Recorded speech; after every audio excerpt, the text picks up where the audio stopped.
waspadalah, karena itu merupakan pekerjaan iblis.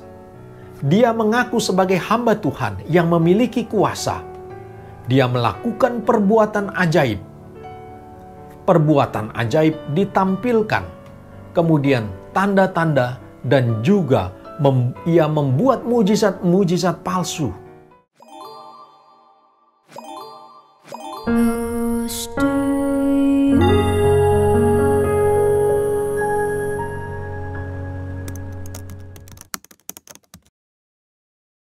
Shalom, selamat pagi Bapak Ibu yang terkasih dalam Tuhan. Kembali kita berjumpa dalam acara Close to You, di mana kita bisa merenungkan firman Tuhan. Dan judul renungan firman Tuhan pada pagi hari ini adalah penyesatan sedang terjadi.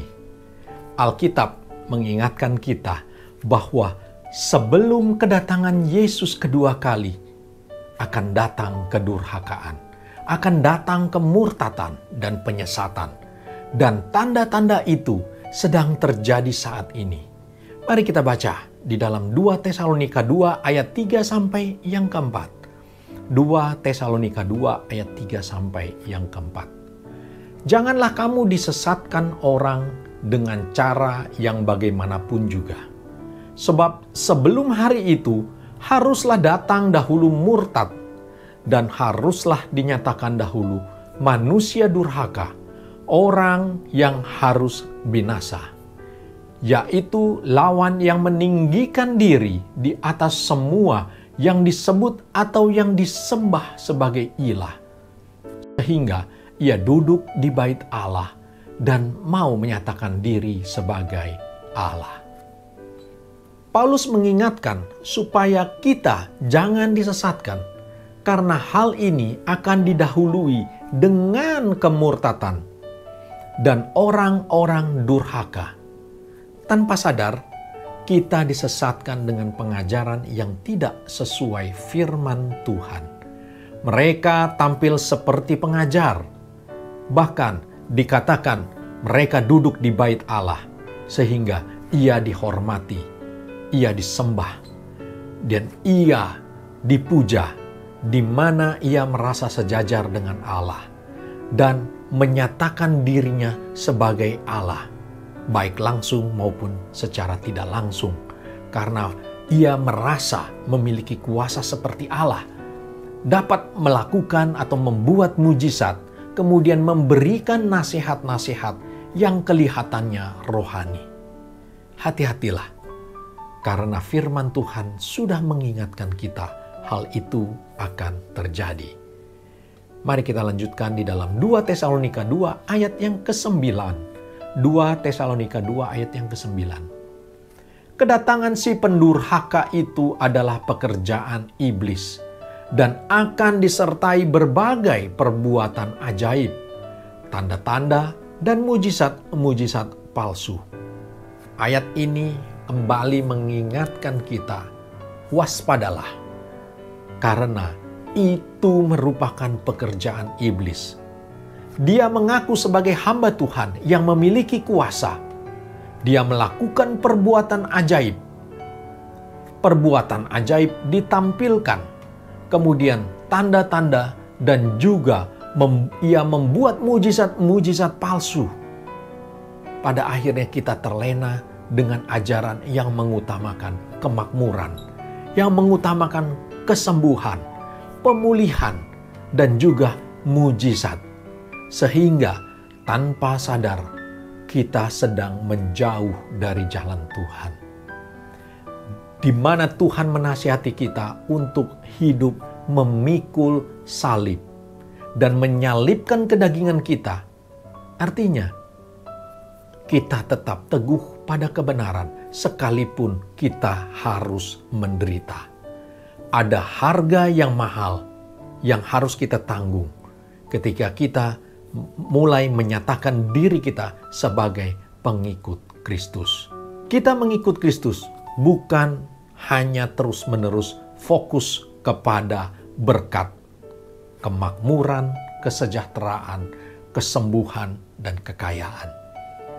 Janganlah ibadah kita difokuskan untuk hal-hal dunia yang tidak bersifat kekal, Karena semuanya itu pada akhirnya harus kita tinggalkan. Bagaimana kita dapat terhindar dari penyesatan? Mari kita baca firman Tuhan di dalam 2 Tesalonika 2 ayat 15. 2 Tesalonika 2 ayat 15. Sebab itu saudara-saudara, berdirilah teguh dan berpeganglah pada ajaran-ajaran yang kamu terima dari kami, baik melalui pemberitaan maupun surat. Dikatakan di ayat ini, tetaplah teguh, tidak goyah, atau kita tergiur dengan cara singkat, jalan yang singkat untuk pergumulan kita yang selalu kita harapkan diselesaikan dengan mujizat. Karena kadang Tuhan memang mengizinkan penderitaan itu kita alami. Tetapi ingat, Tuhan tetap menyertai kita. Dan Tuhan melengkapi kita dengan kekuatan ekstra untuk menghadapinya. Oleh sebab itu, berpeganglah pada ajaran firman Tuhan. Di sini Paulus menjelaskan melalui pengajarannya secara langsung atau juga melalui surat-suratnya. Kalau saat ini kita memegang firman Tuhan dengan tekun membaca Alkitab setiap hari, bukan hanya sekedar membaca, tetapi mendalami, memahami apa arti tulisan tersebut. Sehingga apa yang kita baca itu memberikan pengertian yang benar. Jangan kita malas membaca firman Tuhan dan hanya mau mendengarkan khotbah-khotbah yang indah-indah aja seminggu sekali di gereja yang menawarkan jalan keluar dengan cara yang pintas, menawarkan dengan mujizat-mujizat. Hal inilah yang akan membuat kita menjadi goyah. Tetapi dengan kita belajar firman Tuhan, itu akan membuat kita tetap teguh pada firman. Dan ketika kita memperoleh pengertian yang dalam dan benar, maka kita tidak akan mendewakan hamba Tuhan yang ternyata adalah penyesat yang sedang duduk di bait Allah. Itu kata firman Tuhan. Demikianlah renungan firman Tuhan pada pagi hari ini dengan judul Penyesatan Sedang Terjadi. Amin. Mari kita tundukkan kepala, kita berdoa. Bapa kami di surga, terima kasih ya Tuhan atas berkat firman-Mu pada pagi hari ini. Kami diingatkan kembali ya Bapa melalui firman Tuhan bahwa ada penyesat-penyesat pada saat ini ya Tuhan. Dan mereka tampil di gereja, mereka tampil layaknya pengajar-pengajar yang tanpa kami sadari ternyata mereka semua itu adalah penyesat. Ampuni kami ya Bapa, biarlah kami fokus kepada Engkau. Dengan kami tekun terus dalam pembacaan firman Tuhan setiap hari, Engkau buka hati dan pikiran kami ya Bapa, sehingga hari demi hari kami diperbaharui dengan firman Tuhan. Kami boleh lebih mengerti lebih dalam lagi tentang makna kebenaran yang Tuhan sudah berikan kepada kami. Terima kasih ya Tuhan, berikan kami kekuatan dan jaga dan lindungi kami ya Bapa, sehingga kami dapat terus bertahan dari penyesatan ini. Terima kasih Tuhan, terima kasih Roh Kudus. Dalam nama Tuhan Yesus kami sudah berdoa dan mengucap syukur. Amin. Demikianlah renungan firman Tuhan pada pagi hari ini. Sampai jumpa di acara Close to You berikutnya. Tuhan Yesus memberkati kita semua. Close to You.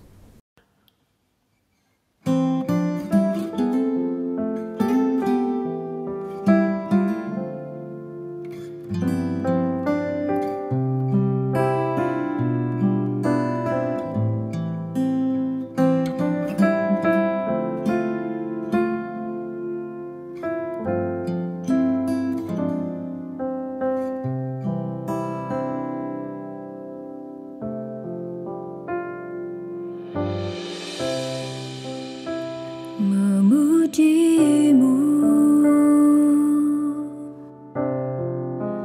lewat suaraku, terasa cukup bagiku.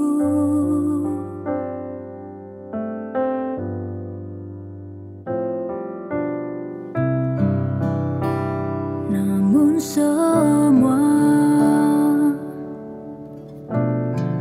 ternyata lebih dari yang kukira. Ku hanya peduli diriku, ku tak mau tahu rindumu. Tak cukup hanya ku bernyanyi, mengangkat suara untuk memuji. Hidup memberi diri kepadamu, itu kerinduanmu.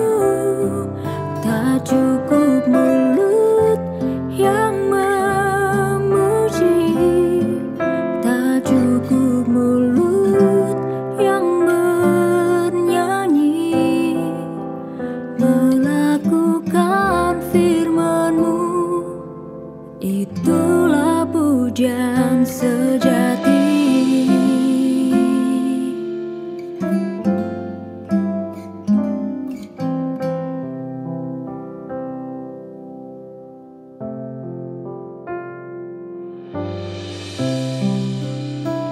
Namun semua ternyata lebih dari yang kukira. Ku hanya peduli diriku, ku tak mau tahu rindumu. Tak cukup hanya ku bernyanyi, mengangkat suara untuk memuji. Hidup memberi diri kepadamu, itu kerinduanmu. Tak cukup mulut yang memuji, tak cukup mulut yang bernyanyi, melakukan firman-Mu, itulah pujian sejati.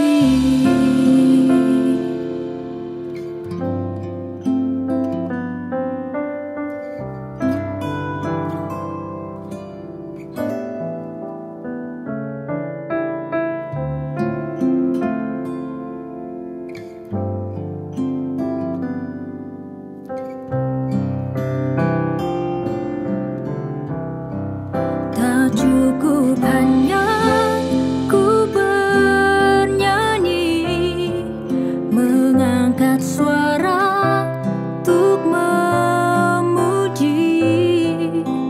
Hidup memberi diri kepadamu, itu kerinduanmu. Tak cukup mulut yang memuji, tak cukup mulut yang bernyanyi, melakukan firman-Mu, itulah pujian sejati. Melakukan firman-Mu, itulah pujian sejati.